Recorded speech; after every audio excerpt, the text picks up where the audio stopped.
The Dreadnought woke with a sound like a planet cracking in half. Metal groaned, systems older than empires shrieked as they powered on, and a ship that had not stirred in 10,000 years opened its eyes. Its cannons flexed like muscle, turret housings rolling, missile bays hissing, reactors snarling awake.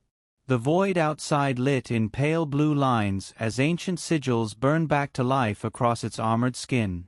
Every alien aboard the observation deck froze. Every alien except the human. Ambassador Jonathan Hale sipped his coffee. Black. No sugar. The cup rattled only slightly against the saucer as the ship's awakening vibrations reached him. "Well," he said, tilting his head, "that didn't sound like a friendly wake-up call."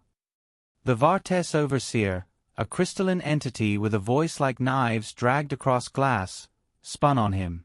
"You said your kind's presence was unnecessary, human.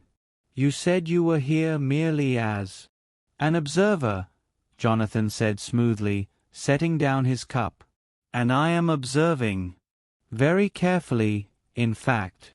Across the chamber, dozens of species shrieked orders, wings flaring, tendrils knotting, claws sparking against control panels. The Dreadnought systems should have been locking onto their authority codes. Every clan had brought their highest elders, their most decorated strategists, their finest war priests. Every code was entered. Every override command shouted. The Dreadnought ignored them all. Then, with dreadful slowness, its cannons shifted. Not toward the void. Not toward some phantom threat. But toward the gathered fleet itself. Gasps erupted. Some species collapsed flat to the ground in instinctive submission. Others snarled and prepared to fight. The Overseer's crystalline facets flared in a furious spectrum. This is a malfunction." Jonathan smiled faintly. It wasn't a warm smile. It was the kind a poker player wears after laying down a hand with 4 aces. "Funny thing about malfunctions," he said, picking up his cup again. "They rarely look this intentional." One by one, the Dreadnought's fire control systems lit up across the tactical screens. The display drew a simple, merciless truth.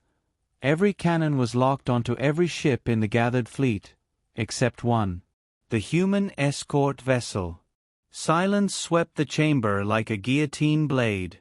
1,000 alien eyes turned to the man in the gray Earth diplomatic uniform. He stirred his coffee, unhurried. Took another sip. Then, as if noticing the stares, Jonathan raised his eyebrows. "What?" The truth was, Jonathan Hale hadn't planned on this. Not exactly. Oh, he'd had suspicions. Humans always had suspicions. We're the species that can't look at a cave without imagining what's hiding inside it with teeth. And when the Galactic Council had invited humanity to the excavation of the Dreadnought, an artifact said to predate most living civilizations, Jonathan had smelled a setup. Aliens didn't invite humans to things unless they were very sure they could humiliate them. Or use them. Or both. Still, he'd come. Because Earth had a habit of showing up to parties uninvited, or worse, invited ironically, and ruining the mood.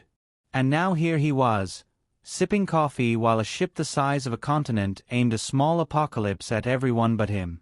He set the cup down with deliberate care. The sound echoed. "Well," he said lightly, "this is awkward." The room erupted. "Deactivate it!" screeched a six-eyed envoy. "Seize the human!" howled a clawed general. "The machine has gone feral!" shrieked the overseer. Jonathan raised one hand, palm outward, as though calming a rowdy meeting room back on Earth. Now, let's not panic. Haven't you people ever dealt with old software before? Sometimes it just defaults." "Defaults to you?" hissed the overseer. Its crystalline shards rattled so violently they drew sparks. "Explain this treachery, human."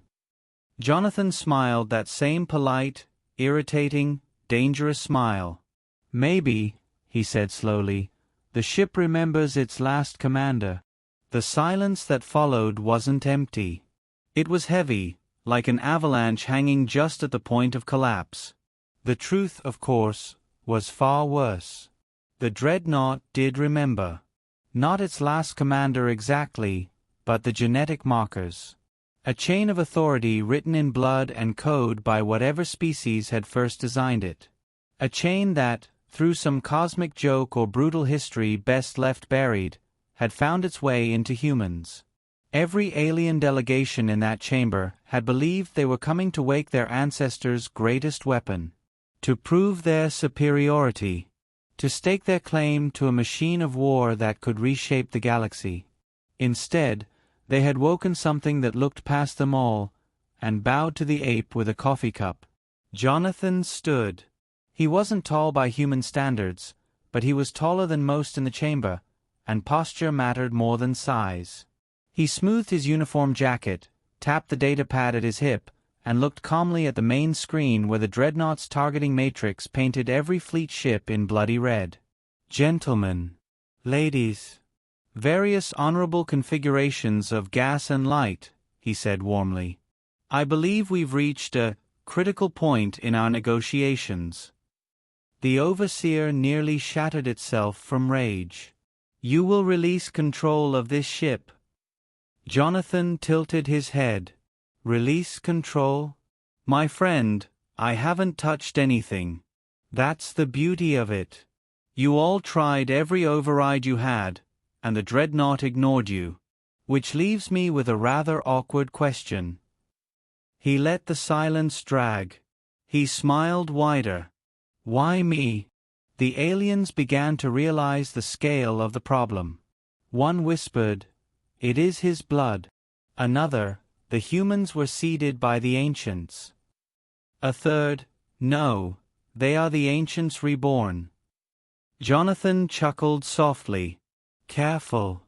If you keep saying flattering things like that, I might start charging royalties." The Overseer stabbed a crystalline limb toward him. "This is trickery. The humans have hacked the systems." Jonathan shrugged. "Sure. Let's say that. Let's say we hacked an artifact ship 10,000 years old, running code none of you could decipher, locked behind security none of you could break, with tech no one's seen in ages. We humans just whipped that up between breakfast and lunch, yeah? While drinking coffee. Doesn't that sound," he smiled, "plausible?" The Overseer faltered. "Because no, it didn't. And that was the joke. Humans didn't need to hack this thing. They didn't need to trick it. All they had to do was show up." The Dreadnought's reactors roared louder, as though impatient. Its weapons began cycling, charging. The tactical display ticked upward into percentages that made every alien present tremble. Jonathan raised his hand again, calm.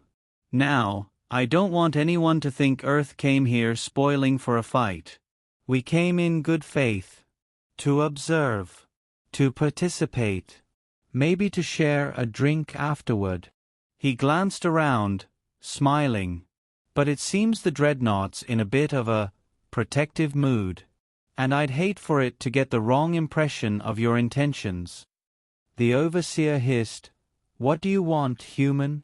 Jonathan's smile thinned into something colder. "Want?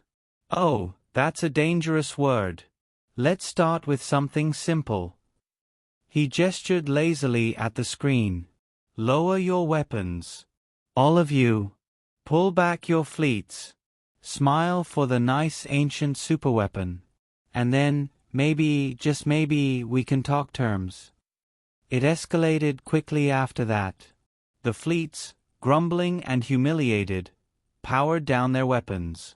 The Overseer seethed but obeyed, because one wrong twitch, one sign of aggression, and the Dreadnought's cannons would reduce its entire crystal fleet to cosmic dust. Jonathan played the part of the gracious host, thanking each delegation for their cooperation, reassuring them this was all just a little misunderstanding. He spoke softly, politely, even humorously. yet every word was a knife slipped under the ribs. And beneath it all, the Dreadnought hummed like a wolf growling behind its master. By the time the fleets withdrew to safe distance, the truth was undeniable. The Dreadnought only answered to humanity. The galaxy's greatest weapon had chosen its commander. And humanity, a species mocked as upstarts, primitives, latecomers, suddenly sat on a throne of firepower vast enough to reshape empires. Jonathan finally finished his coffee. He set the empty cup down with a quiet click. The sound seemed to echo louder than a cannon blast. "Well," he said cheerfully, "this has been productive." He turned to his aide, a young lieutenant trying very hard not to hyperventilate. "Remind me, Jenkins, did I mention to the council ahead of time that we'd be bringing home a Dreadnought?" "And no, sir," Jenkins stammered. Jonathan smiled. "Good. Wouldn't want to spoil the surprise." The galaxy didn't know it yet, but the humans hadn't stumbled into this by accident. The trap had been set from the moment Earth accepted the invitation. Jonathan Hale had come not to observe, but to confirm a suspicion buried in classified human archives, that humanity's blood carried echoes of an older, darker lineage. That some ancient power had not only seeded them, but prepared them. The Dreadnought hadn't chosen him by chance. It had been waiting. And now so was humanity.